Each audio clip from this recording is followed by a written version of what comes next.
Walking into my room is always a great feeling. The white walls blends well with my setup and the bright room always keeps me productive. I was not planning on making this video as yet since I wanted to wait for my white keyboard to ship, but I decided that I needed to make this video due to all the questions and DMs I got on Reddit.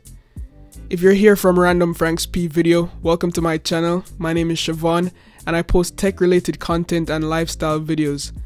I wouldn't say I'm a minimalist, but whatever I do, I always try to keep it simple. My room isn't the largest, so I had to keep everything down to a minimum. A lot of people wanted me to paint the door white, but my dresser is caramel brown and the same for the floor. So I think it's a good contrast. Now let's start with the acoustic foams on the walls because for some strange reason, I got asked the most about it. These foams are from Arrowzoom. It's perfect for people like me who films in my room. It helps to reduce the background echo and is also a must-have for singers or musicians or even streamers like for Twitch. But realistically, I just got them for the aesthetics and I think they look great and helps to bring across my setup even more. Now Arrowzoom was kind enough to send me these for free, and also if you guys would like to pick some up, they have tons of different color options and styles you could choose from on their website. I also got you guys a 10% discount code, so if you use my code AZ-SHEVON at checkout, you'll get 10% off any purchase. Now the acoustic foams was fairly easy to install. They came with double-sided tape and I ensured that the wall was clean, and I placed one on each corner of the foam, and they have been up for around 3 to 4 weeks now without falling, which is great because I'm not allowed to bore holes in the walls for this room. Well, I could, but then I would be fined by the landlord if he finds out. And also I want to say thanks to Arrowzoom for sponsoring today's video. Alright guys, so another thing I really like about this room is that this white wall right here, as you can see, I don't know if you guys can see it, but I have my projector set up there and that's why you're hearing this loud sound right now. But this projector is dope. It matches like my room perfectly.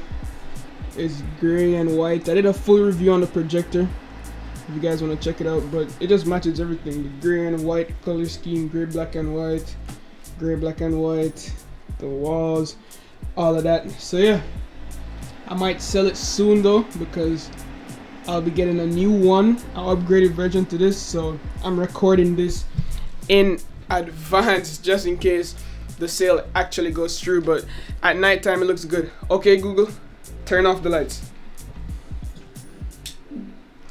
Alright, look at that. Look how nice it looks now.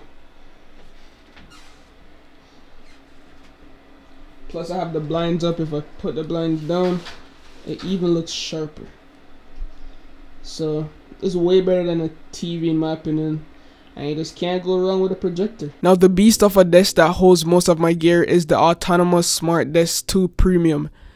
This is the 53 by 29 inch version, which is kind of small for what I have going on here, but I had to settle with this because the 70 inch version is not available in Canada, and until this day I still don't know why. I've had this desk for about 2 months now, and all I have to say is this is a go. The construction of the desk is just solid. I have no issues with the desk wobbling or shaking when I'm typing or raging or doing anything on the desk. Even when I'm sitting on the desk, it's firm. Setting up the desk was also pretty easy, and I have made a video of me setting this desk up for the first time, so if you'd like to see that in detail, I'll leave links for that video down below in the description.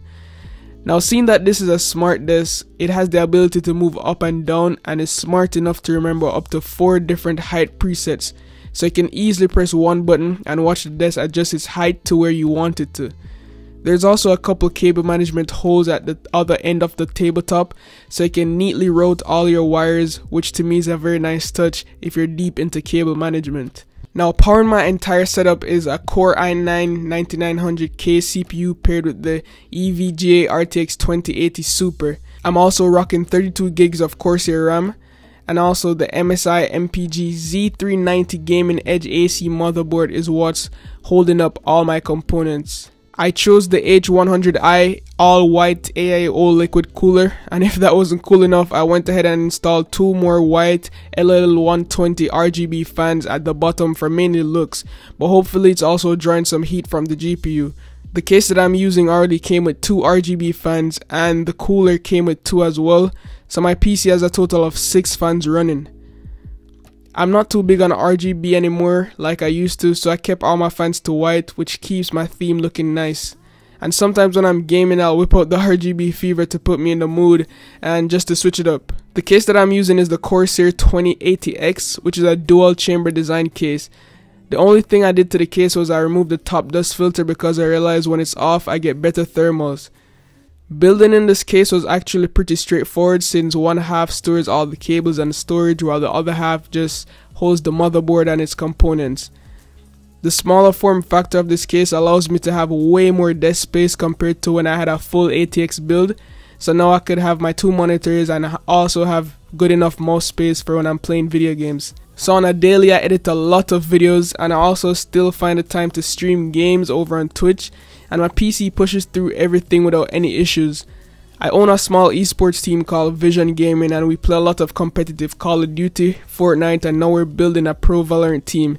So if you're interested in anything, I'll leave links down below in the description. My other computing device of choice is the 2020 MacBook Air with all base specs. My MacBook is what I use to do things that my PC can't really do, like being portable. I tried the iPad Pro 2020, but I couldn't find myself writing scripts or using it for anything but YouTube and Netflix. I thought it would be the perfect fit for me, and I was waiting for the Magic Keyboard as well, but then I realized how much I would have to pay just to turn my iPad into a laptop, so I just decided to buy a laptop. My MacBook Air can edit light videos on the go, and I also edit most of my thumbnails on there. So yeah, it's just a good computer to have, especially when all my mobile devices are already Apple. And yeah, Apple dragged me into their ecosystem, so yeah, I'm stuck right now. I still try to use Android devices as well, and my main Android device of choice is the LG V60 ThinQ. The keyboard I'm using right now is the Drevo Calibur V2. It wasn't a custom keyboard or anything. I ordered it from Amazon and they came with Outmu. Just please somebody down below in the comments tell me how to pronounce it, but I think it's Outmu. So they're Outmu red switches. They're pretty good for the price, and I would recommend it if you're looking for an entry level 65% keyboard that has a dedicated arrow keys. Now the gold accent keycaps and the keycaps that came with the Drevo Calibur are both ABS keycaps, and they're not PBT, so they will start to get glossy and shine after a couple months of use. But the good thing about the ABS keycaps is that if you're into RGB, they look really nice when the RGB lights are shining through them. Aside from that though, it's a really good keyboard with bright RGB keys which are all individually lit, and it also came with a polished software that you could use to control all the lighting effects and create custom lighting effects, but you can also control preset lighting effects on the keyboard itself, which is a good touch. I'll be upgrading this keyboard in a week or so to the Woomere K66 from Banggood, which is an all-white version, and I'm super excited to see that. The mouse of choice is the Logitech MX Master 2S. I've been using it for over a year and I just can't change it. It's just a productivity monster for me. It has a very nice grip, it's super comfortable, the battery life is also superb, and you could customize it fully within the Logitech Options software. I can also use this Logitech Flow option to transfer files from my PC to my Mac with the same mouse, which is still mind-boggling to me. So the 2 monitors that I'm using serves 2 different purposes. My main monitor is the 240Hz gaming monitor from Alienware, and to the left is the BenQ EW3280U 4K monitor. If you'd like to see a dedicated review on that monitor, let me know down below in the comments. Now that 4K monitor is what I use for all my media consumption and video editing. The Alienware monitor, on the other hand, doesn't have the best color reproduction or viewing angles, but it does one thing damn well, and that's running smoothly at 240Hz with a 1 millisecond response time. It's absolutely amazing. Since I got introduced to the 240 FPS gaming, I can't find myself playing games on monitors with low refresh rates. Playing on such a high refresh rate really just feels like a cheat code, and my friends always complain about it when I kill them. Now if you look close, you will see that I removed the stand it came with because the default Alienware monitor stands are obnoxious, huge, and it just looks really bad and literally consumes all your desk space. So I just found an old Dell monitor stand and swapped them out, and it looks perfectly fine and goes well with my aesthetics. When I'm not gaming though, I'm always using the 4K Beauty from BenQ. It runs at a max refresh rate of 60Hz, which isn't an issue to me because I don't game on it. I mainly use it for creating content here on YouTube or just consuming media. Where audio is concerned, if I'm not using my Logitech G Pro X headset, the The built-in audio from the BenQ monitor is surprisingly good. They come with some really nice sounding 5-watt speakers and also has some subwoofers at the top. And to be honest, this monitor is probably the best built-in speakers I've ever heard in a monitor for this size and price. Now the BenQ EX3280U is held up by a Vivo monitor arm that I found on Amazon because the monitor stand that came with it was really limited and it couldn't move up or down. It could only swivel from left to right. So the Vivo monitor arm also gave me more space to work with on my desk and it's more flexible. Now what's wrong with like monitor companies and the stand? They just can't make a good stand. Now I got a couple questions about people asking me what was that thing that's clipped onto the right side of my desk, and that's the thing that I use to hold my mic. So when I'm streaming I also use a shotgun mic from Diety. It's called the Diety D3 Microphone and to me it sounds pretty good and I'm currently using it to record audio for this video. And also the thing that I put inside is I would call it a mic stand, boom arm mic stand. So whenever I'm not using the boom arm, I'll just take it off just to let my desk have a cleaner look. But when I'm streaming and I'm using it, that little clip that you saw on the right side of the desk is where I'll put that Neewer monitor arm stand. Now how could I forget the chair? The chair that supports me 24/7 is the Autonomous Ergo Chair 2. And yes, by now you can see that I love Autonomous.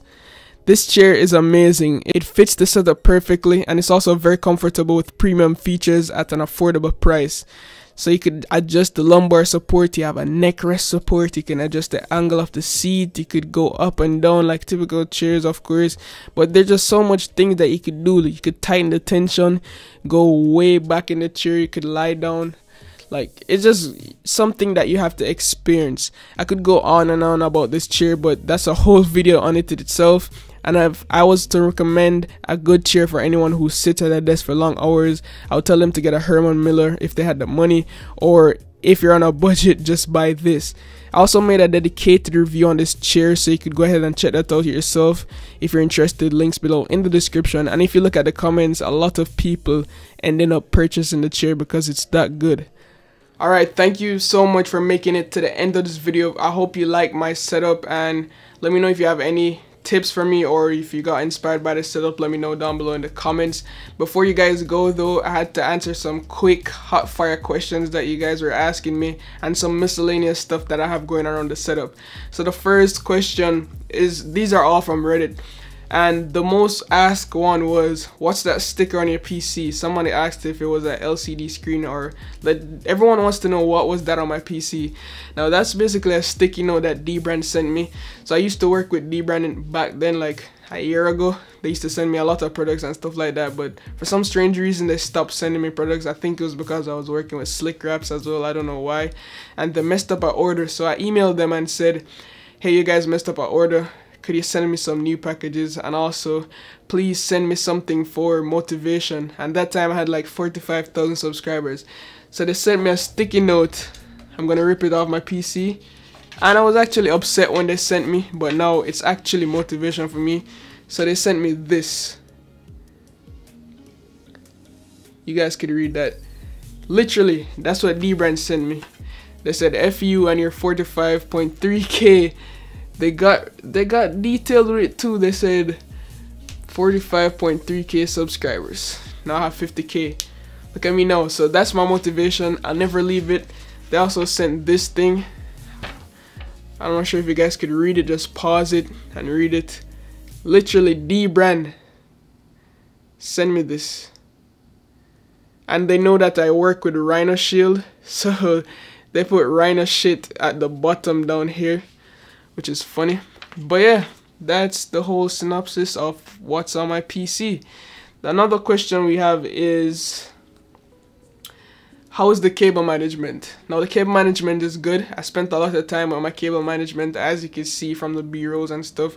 So I just use cable ties and use Raceway. Shout out to TechSource. I learned that from him. I use Raceways, just plug all the cables in there, then just use adhesive cable ties, route the cables, and just stick them under the desk. I also put a power strip under there.